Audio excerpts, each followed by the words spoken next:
different from other reading programs because it has a set schedule, and when you're reading it and doing group discussions, you have an objective and a place you want to get to. It's more organized than other reading programs that I've done.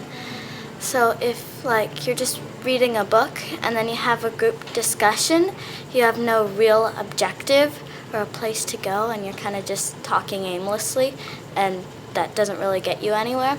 So the junior great books, it's better in that way. And another thing I like about the junior great books is that you get to do it multiple different ways. Like you'll get to write or type your thing by yourself, and then or you'll do a group discussion on what other people think, and it just gives you a wider variety of things to do in expanding your reading. In the writing, you can express yourself more than in talking.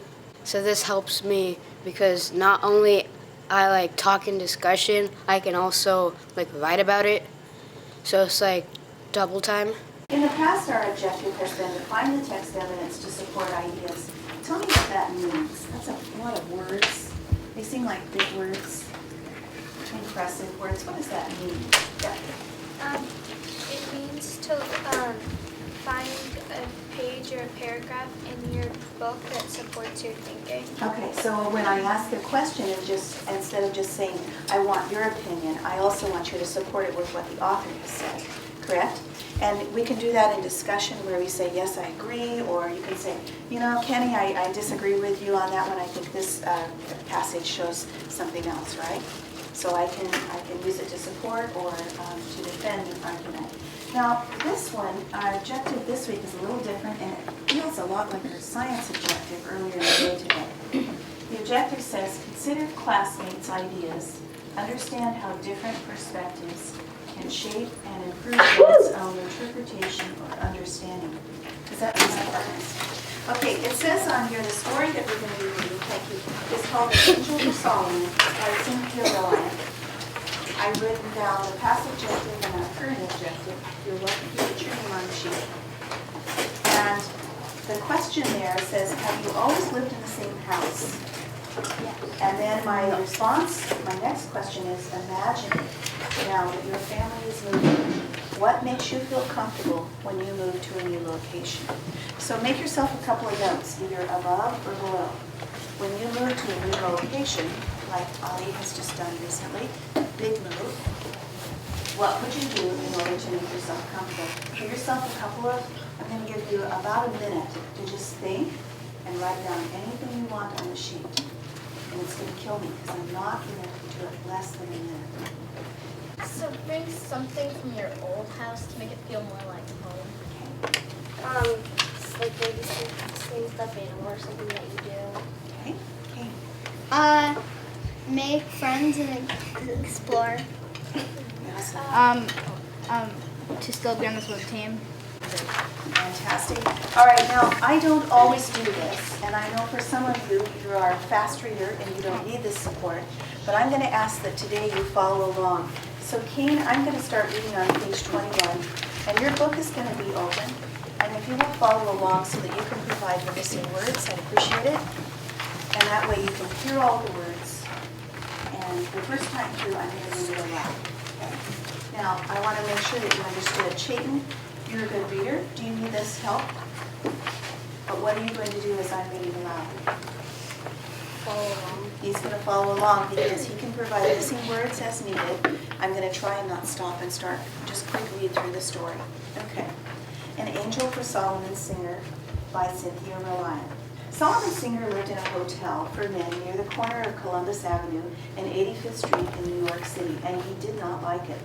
The hotel had none of the things he loved. His room had no balcony. He dreamed of beautiful balconies. It had no fireplace. He knew he would surely think better sitting before a fireplace. It had no porch swing for napping, and no picture window for watching the birds. And I'm going to stop for just a moment. I'm thinking in my mind's eye, I'm visualizing a fireplace. How many of you know what a fireplace looks like?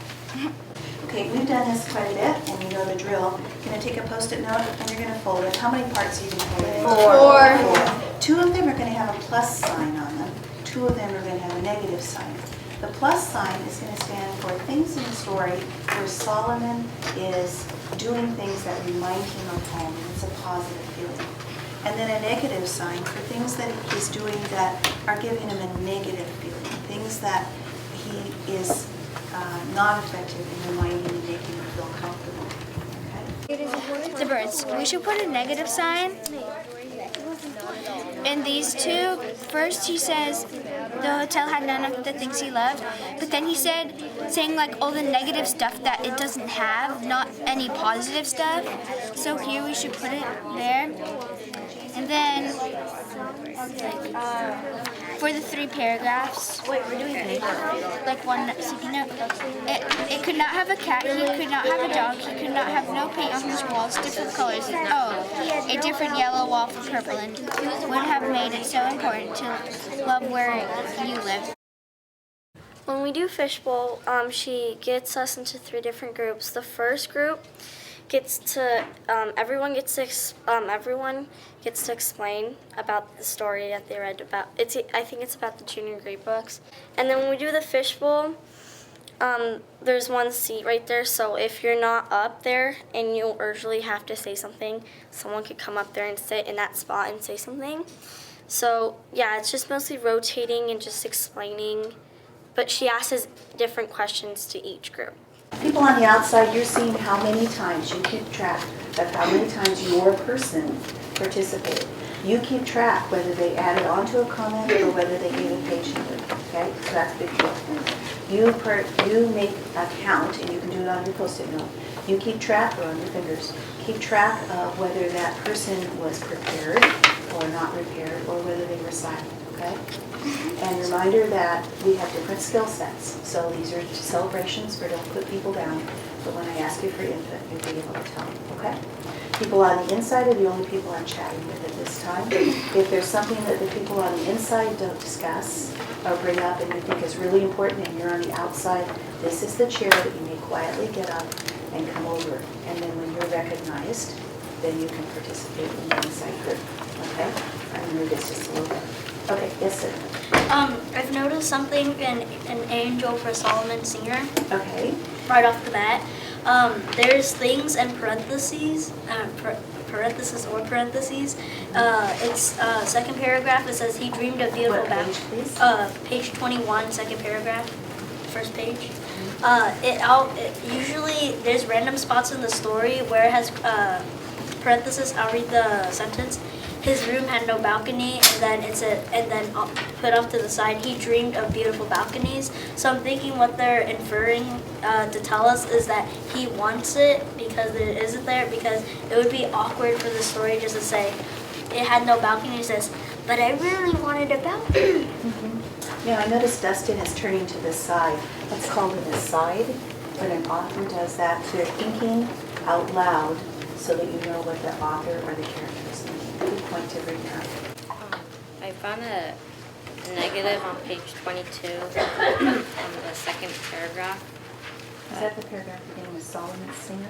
Yes. It says, Solomon Singer was lonely and had no one to love and not even a place to love, and this was hard for him. Didn't feel happy as he wandered. So I picked that as a negative because he's not happy where he lives and he wants to go back to where he used to live, so he's sad and lonely. Mm-hmm. The third paragraph, and it says when leaving somewhere between Columbus Avenue and Central Park, West Solomon Singer wandered into a small restaurant called the Westway Cafe. He liked the name, and he was from the Midwest and liked to imagine he was each day making his way west, that someday he would again be west, and so the name meant something to him. I thought that was positive because he's trying to it's kind of like closing your eyes and trying to think of you're walking into your home. Into your home. Okay. My question I want to build on is, why does he keep going back to the restaurant rather than buying a house? Because he's dreaming about things. Why does he go back to the restaurant? Okay. What do you think?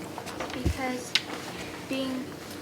it makes him happy to be there, and it says on paragraph 24, on page 24, the bottom paragraph, Solomon Singer has found a place he loves and doesn't feel lonely anymore. And if you're ever near Westway Cafe, wishing instead you were in a field of conversational crickets beneath the shining stars, go inside, an angel will take your order, and Solomon Singer will smile and make you feel you are at home. It says that he's found something that he likes, and he doesn't feel like he's alone anymore. Now, normally we would go on for about another 10, 20 minutes, and we would discuss questions, we'd transfer the other one, but we're doing a fishbowl today.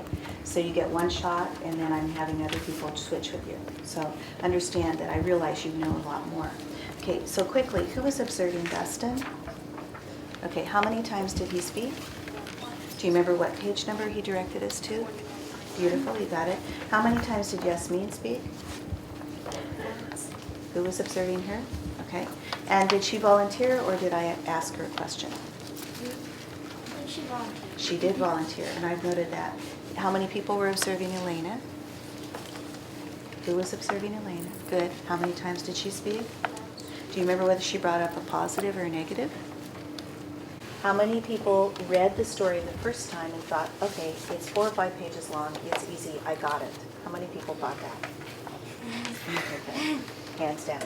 How many people, the second time you read it, you found more in the story than you did the first time? Okay, hands down. How many people found that having the discussion brought out even more of the story? And how does that relate with the objective we had for this story? How does that relate with the objective? Because the objective is to consider other people's opinions, and if you hear other people's ideas, then you get your own idea. Together we are stronger than if you work separately. Even the most brilliant reader, the first time through, is going to only have their lens to look at the story. But by the time you've had, both you and your buddy has had a chance to read the second time, and by the time we've had a discussion here, hopefully your lens has gotten bigger and you've seen the story in a different way.